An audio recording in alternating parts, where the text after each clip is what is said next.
વડોદરામાં વન્યજીવ સંરક્ષણને લઈને ચોંકાવનારો બનાવ સામે આવ્યો છે. સયાજીબાગના કર્મચારી હરિ રાઠવાના ઘરે સૂર્યમુખી કાચબા મળી આવતા હડકંપ મચ્યો છે. આ કાચબા વન્યજીવ સંરક્ષણ અધિનિયમના શેડ્યુલ A હેઠળ આવતા હોવાથી તેને રાખવું ગુનો બને છે, જેમાં 3 વર્ષ સુધીની સજા અને 3 લાખ રૂપિયા સુધીના દંડની જોગવાઈ છે. વાઇલ્ડલાઇફ રેસ્ક્યુ ટ્રસ્ટના અગ્રણી દ્વારા દરોડો પાડવામાં આવતા મામલો બહાર આવ્યો હતો અને તરત જ વન વિભાગને જાણ કરવામાં આવી હતી. હરિ રાઠવાએ પોતાના નિવેદનમાં જણાવ્યું કે કાચબા તેમને નજીકમાંથી મળ્યા હતા, જ્યારે વાઇલ્ડલાઇફ ટ્રસ્ટના અગ્રણીએ સ્પષ્ટ કર્યું કે આ પાણીના નહીં પરંતુ પહાડી સૂર્યમુખી કાચબા છે.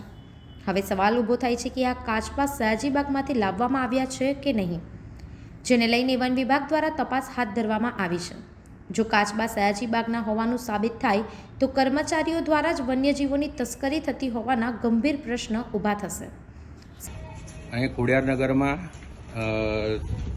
એરિયો છે, એમાં 106 નંબરના મકાનમાં રાઠવાભાઈ કરીને હતા. મને કંઈ કમ્પ્લેન મળી કે અહીંયા પહાડી સ્ટાર ટોટોઇઝ કહેવામાં આવે છે એ રાખ્યા છે, તો એટલા માટે હું ચેકિંગ કરવા આવ્યો. એમાં 2 કાચબાઈ નીકળ્યા છે, તો હમણાં હું ફોરેસ્ટ ડિપાર્ટમેન્ટને આગળ કાર્યવાહી ચાલુ કરવા માટે કીધું છે કે અહીંયા આવીને રેસ્ક્યુ કરીને લઈ જાય. ક્યાંથી લાવ્યા? હું વાઇલ્ડલાઇફ રેસ્ક્યુ ટ્રસ્ટમાંથી છું અને આ કાચબા કઈથી આવ્યા છે એની ઇન્ક્વાયરી ફોરેસ્ટ ડિપાર્ટમેન્ટ આવશે એટલે તપાસ કરશે કે ભાઈ આગળની કાર્યવાહી કરીને કે કઈથી લાયા છે, શું લાયા છે, કેવી રીતે લાયા છે. જે વ્યક્તિ છે કે કમાટી બાગમાં નોકરી કરે છે એવું કંઈક એ હમણાં જાણકારી એવી મળી છે કે ભાઈ આ કર્મચારી છે એ તે ફોરેસ્ટ ડિપાર્ટમેન્ટમાં કંઈ જોબ કરે છે અને ત્યાં આગળ કશું કામ કરે છે, શેના પર કરે છે એ લોકો હવે આવીને ઇન્ક્વાયરી કરશે.